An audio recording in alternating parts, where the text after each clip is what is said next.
On this episode of Lapeef, Let's Talk.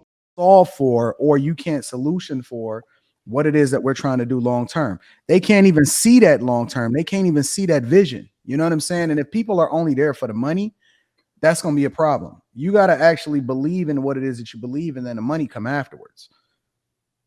And so I think that the basketball analogy is necessary because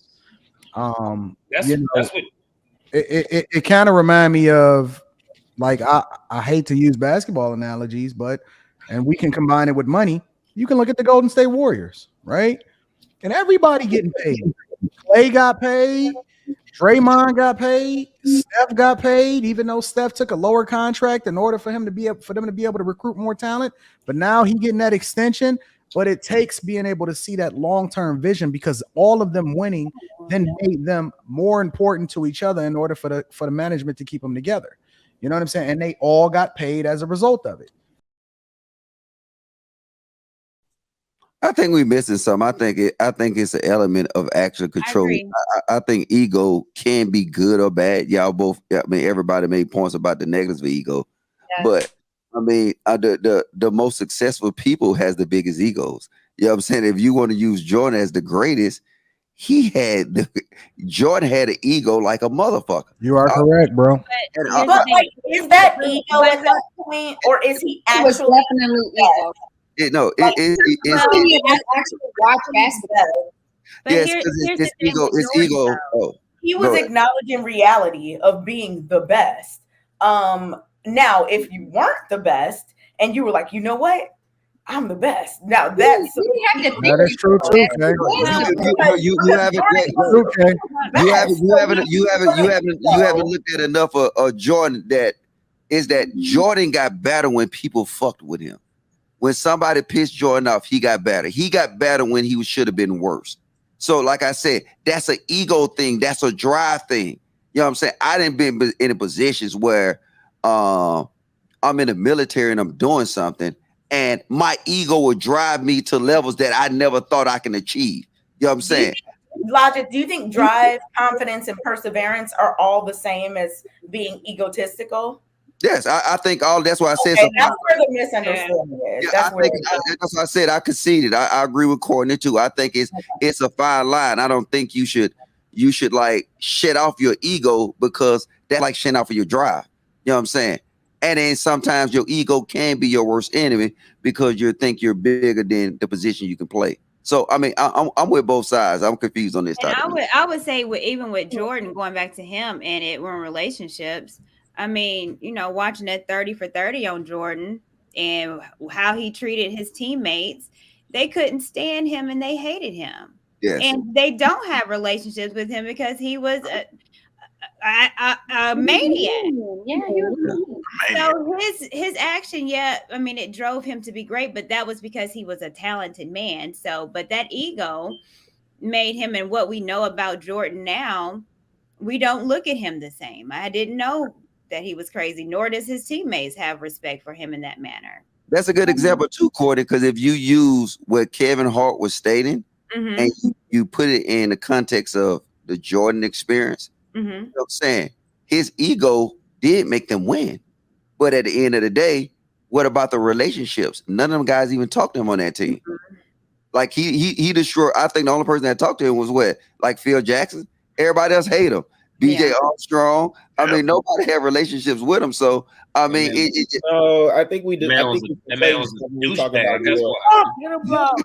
We conflating stuff when we talking about Jordan. His ego got him 6 rings and got him Olympic. His talent. Well, what I'm saying though is, I think we're conflating a couple of different things, because his desire to win and his passion to win raised the standard and raised the bar. But again, there were multiple times that Jordan kicked it out to Kerr on the wing, and he kicked it out to Paxson on the wing, and depended on them to hit the winning shot in some instances. That requires you to relinquish ego and trust your teammate. Man, Jordan threw to the ball to him if they was wide open. If you look at some of them films, don't cover the cap. If you look at some of them films, I didn't see Jordan fade away over somebody and you pause it when he taking that shot, and every last person on the court is open, but the man out of the rim. No, I'm just saying. Hey, he knew that it was ego. No, that Let's play jump in was here real quick. Hold on, Logic. Wait, Anton, are you wearing those to Atlanta? I hope not. Yo, Please don't. These are Rita's glasses. I was about to say they're the girly. I was about to say, but we're gonna be in Atlanta, so No. Can we? No, don't you go to Atlanta. Been to Atlanta? Atlanta I think is in Atlanta. Say what? You don't know what's in Atlanta? Have you ever been to Atlanta? I've been to Atlanta. No. Hey, can we talk about ego in business? I get it. We talking about basketball and sports and all that shit. But like, that's a good point, Quest. Our biggest issue with us is ego when it comes to business and collaborating with other businesses in our areas, in our general vicinity. Yes, the basketball conversation is cool, whatever. But our people, that shit don't fucking matter. You know what I mean? Like, for the progression of our people, the conversation about basketball does not fucking matter. All right, so let's really let's not miss an opportunity here. Like, let's chop it up about some business things, because I guarantee there's multiple entrepreneurs that's sitting in the chat right now that's probably having issues like that. How do they deal with egos with other businesses and being able to collaborate with other entities in the area? The Quest reason why the basketball analogy works is because a lot of people don't see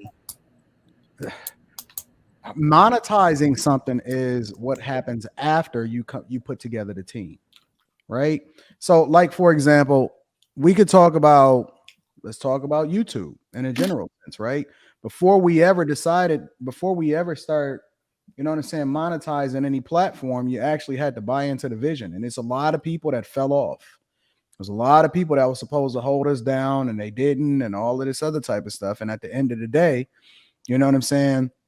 It had to be bigger than the money. If people are only there because of money, then that's when you're going to start having the ego and the problems where you can't solve for, or you can't solution for what it is that we're trying to do long term. They can't even see that long term. They can't even see that vision. You know what I'm saying? And if people are only there for the money, that's going to be a problem. You got to actually believe in what it is that you believe, and then the money come afterwards.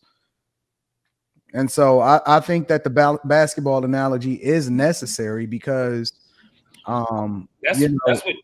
it kind of remind me of, like, I hate to use basketball analogies, and we can combine it with money. You can look at the Golden State Warriors, right? And everybody getting paid. Clay got paid. Draymond got paid. Steph got paid, even though Steph took a lower contract in order for them to be able to recruit more talent. But now he getting that extension. But it takes being able to see that long-term vision, because all of them winning then made them more important to each other in order for the management to keep them together. You know what I'm saying? And they all got paid as a result of it.